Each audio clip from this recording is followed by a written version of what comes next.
Blefaroplastia. O nosso vídeo de hoje é para falar sobre esse tema com o Dr. Tiago Ortiz. Ele é oftalmologista e cirurgião plástico ocular.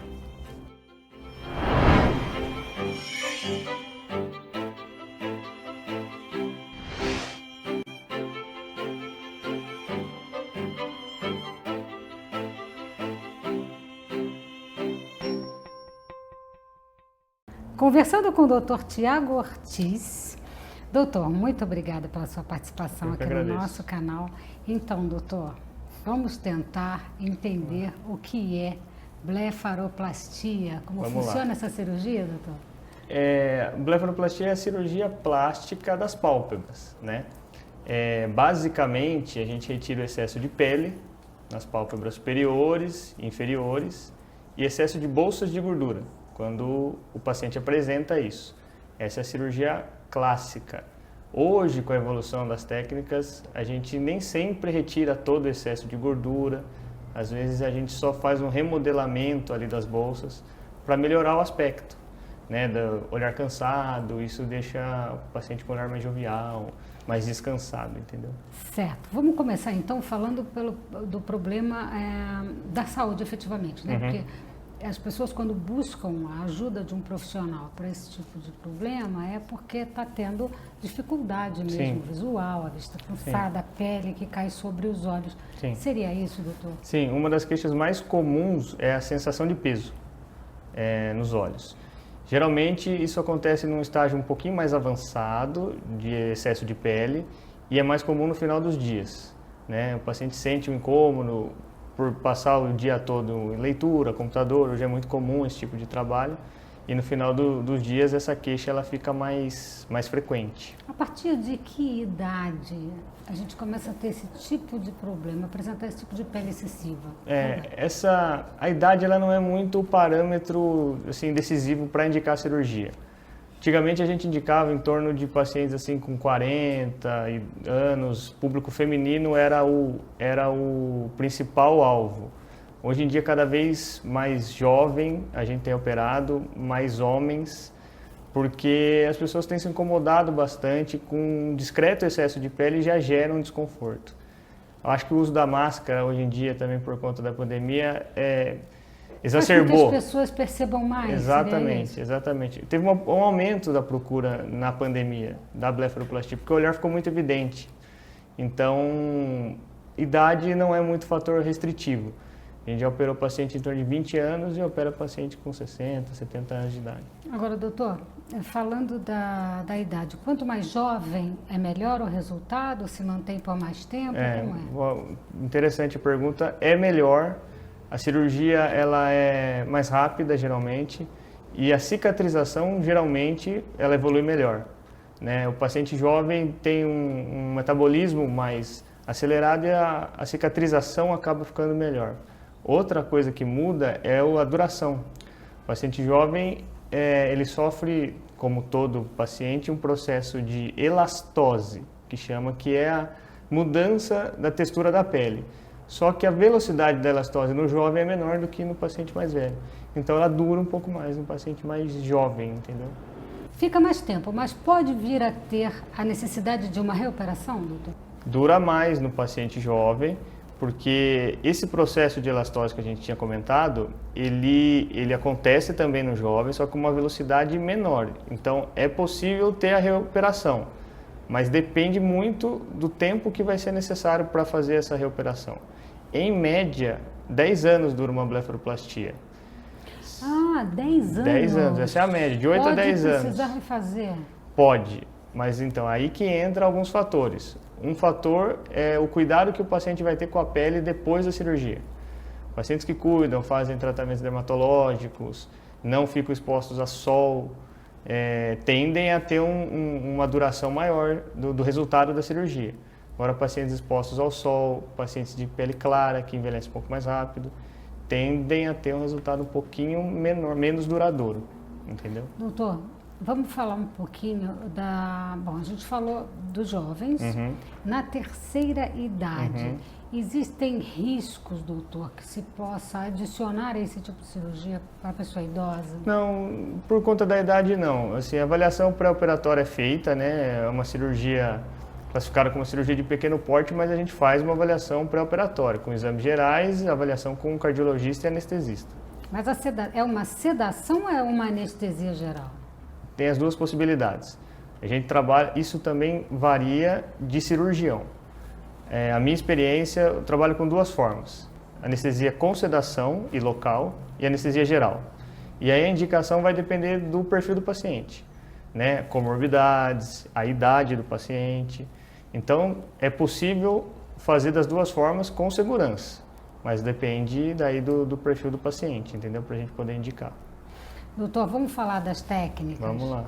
Atenção, mulheres, a gente já vai... Mulheres e homens, né? Porque todo mundo hoje gosta de cuidar também da questão estética, a gente vai falar um pouquinho também depois, mas eu queria primeiro entrar na parte da cirurgia, né? Em função dos riscos, como é que ela funciona e das técnicas, né? Vamos Ou lá. então primeiro falamos das técnicas, que técnicas seriam, depois Legal. a gente fala da cirurgia. Hoje em dia existem 3 formas de blefaroplastia basicamente. Cirurgia convencional, cirurgia com laser de CO2 e a cirurgia com plasma. Plasma é a cirurgia mais nova. Se o pessoal pesquisar, vai ver que ela é muito falada como blefaroplastia sem corte, sem pontos. E realmente é isso. É uma caneta de plasma. O plasma, para quem não sabe, o plasma é o quarto estado da matéria. Existe sólido, líquido, gasoso, existe plasma. Então o plasma é um aparelho, é uma caneta que a gente aplica na pele para gerar retração na pele. É só isso o procedimento. Não corta? Não corta. Ele promove uma queimadura controlada da pele. Mas controlada. O termo queimadura é meio perigoso, porque às vezes as pessoas se assustam, né? Mas na verdade é uma retração que ele gera na pele. E ele só trata a pele, ele não trata a bolsa de gordura. Entendeu? Então essa é uma grande desvantagem em relação à técnica cirúrgica. E também depende da indicação, né? Se tiver muita bolsa de gordura, não adianta essa técnica. Não adianta. Se tiver muita pele, também não adianta. Essa retração, ela faz o quê? Produção de colágeno, seria isso? Também, ela estimula a produção de colágeno, mas ela une as fibras que estão frouxas da pele. Por isso que a pele ela fica um pouquinho menor, aquele excesso de pele. Entendeu? Então uma pele que estava muito flácida, ela fica menos flácida. E aí melhora um pouco o aspecto. Só que o que os estudos mostram é que, comparativamente às cirurgias, ela dá um efeito de 30%. Então é um efeito muito pequeno. Ela alivia, né? Mas ela não resolve. Exatamente. Então, assim, para um problema um pouco maior, que são quando as pessoas têm a presença das bolsas, e tem a pele na região superior, e tem as bolsas na região inferior, qual seria a cirurgia adequada, doutor? As duas formas são possíveis, a convencional e a laser. E aí varia do paciente, a gente informar o paciente, informar risco e benefício, custos envolvidos e aí definir junto com o paciente. Hoje em dia, na minha experiência, sem dúvida a gente tem indicado muito mais com o laser de CO2. Por quê? O laser de CO2 ele tem duas vantagens muito grandes em relação à cirurgia convencional.